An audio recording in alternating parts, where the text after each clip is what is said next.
G'day ladies and gentlemen, welcome back to Aussie Starcraft. We're celebrating December with some sweet Starcraft action. These games of course took place at Blizzcon earlier in the month, so stay in the top right hand corner as our blue Terran player. You know him, love him, it's Red Bull's Bomber in the bottom 6 o'clock location. Point out our Red Zerg, he really needs your help in this series. It's EGJD, currently down 2-0, really needs to pull out all the stops here in game 3 to try and keep his tournament dreams alive.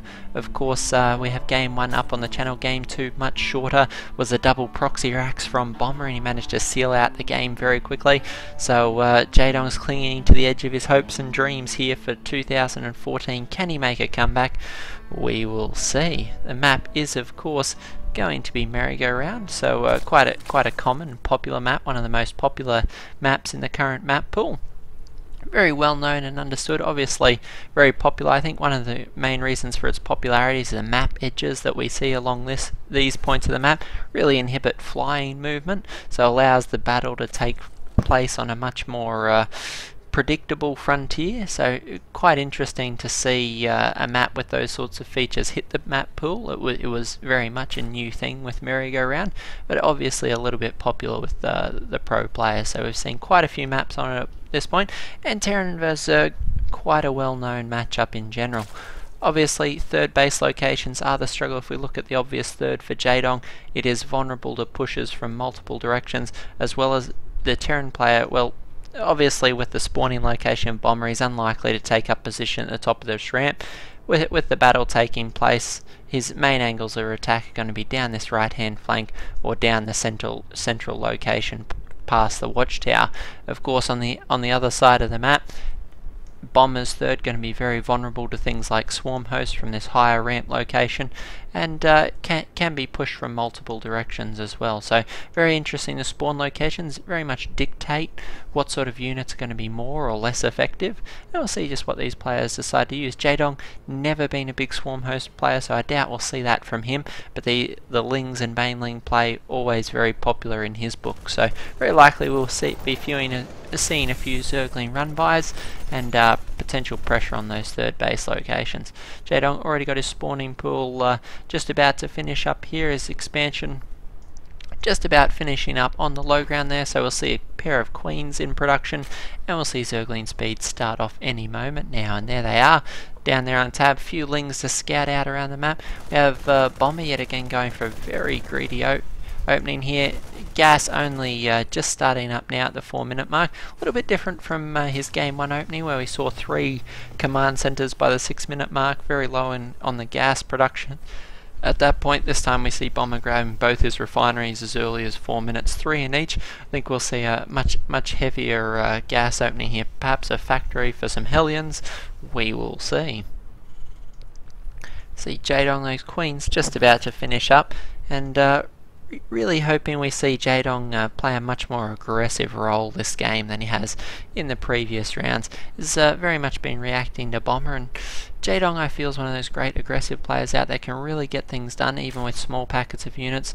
So I'm hoping we see just a little bit more on the front foot aggression. We see a little bit of scouting from these Lings, pulling back. These are just going to allow Jadong to get some scouting done around the map.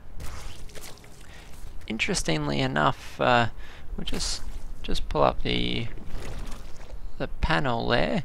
I don't believe we've actually had Zergling speed finish. Think the gas. Oh, actually, no.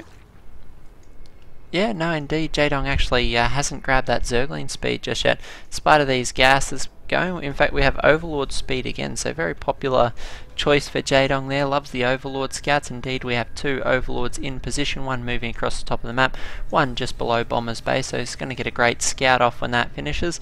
But a lack of Zergling speed is potentially a very big mistake for Jadong. If he forgets to grab that upgrade, could well see himself in a lot of trouble. Creep spread going beautifully as per our previous game of the series. We've got 3 queens spreading that creep.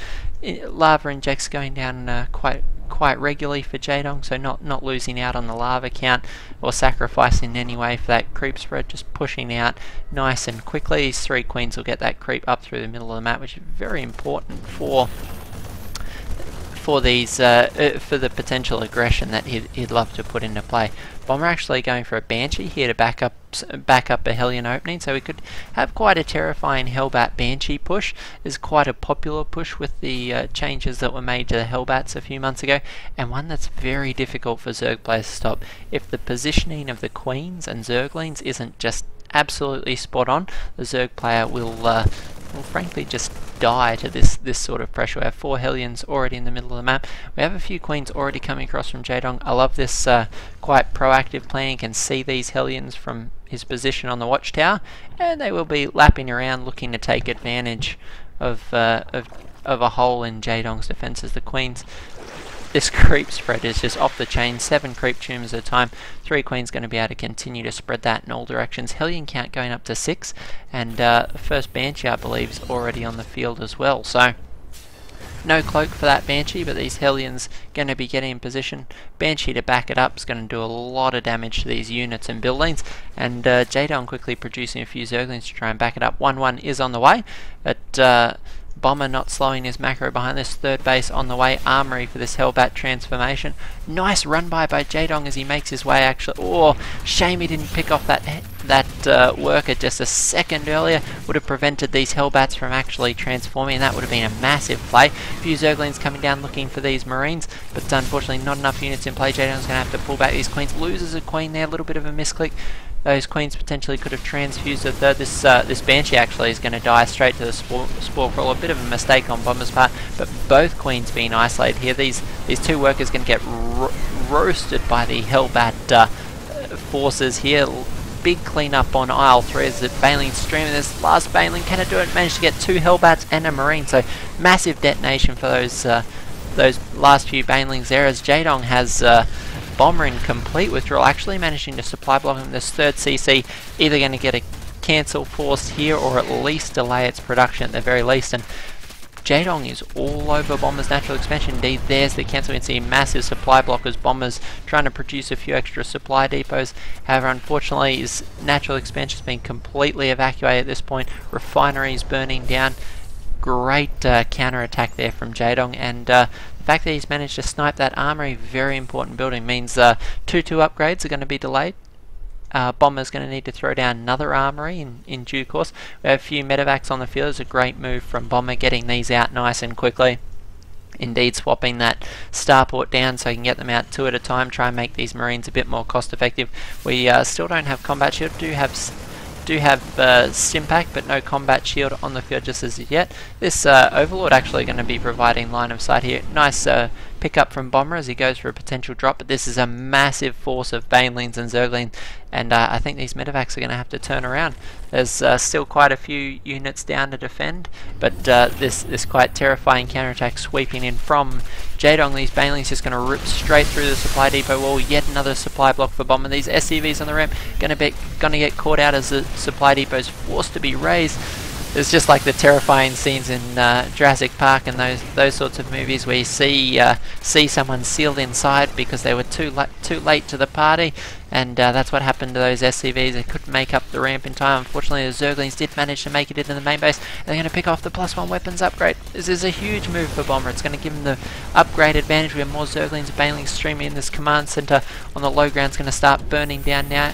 Ooh, yep, in the air, but still burning down. Few Zerglings making life very difficult for Bomber in his main base, and Bomber still trying to produce off what is a fairly massive set of production buildings for this point in the game. Unfortunately, just has no income, managing to pick off another mule there. SCV's trying to come back to get some work done at this expansion, but unfortunately Jaedong's production machines in full swing. The swarm is rolling out of these hatcheries. Zerglings and Banelings are plenty. Aspire's gone down. More extractors coming down to bump up that Vespene gas, ready for the Mutalisks, and Bomber's moving out in an all or nothing attempt, but at this point in the game I think nothing might be the answer to that. There's a lot of buildings at the top of the ramp preventing Jaedong from making up into the main base, but this is just not enough units. We see the supply count of Jaedong is plenteous in this game, 106 to 73 supply. These units trying to force their way down, but this creep will not be receding quick enough. We have Zerglings and Banelings trying to get into a better position for this attack. We have units to the left and right, and these forces are going to end up completely surrounded here as Bailey's swinging from both sides. Great connections, clean up this force, and these last few Marines and Hellions are not going to be enough. Jaedong will secure these 3 bases, and stuck in his own base.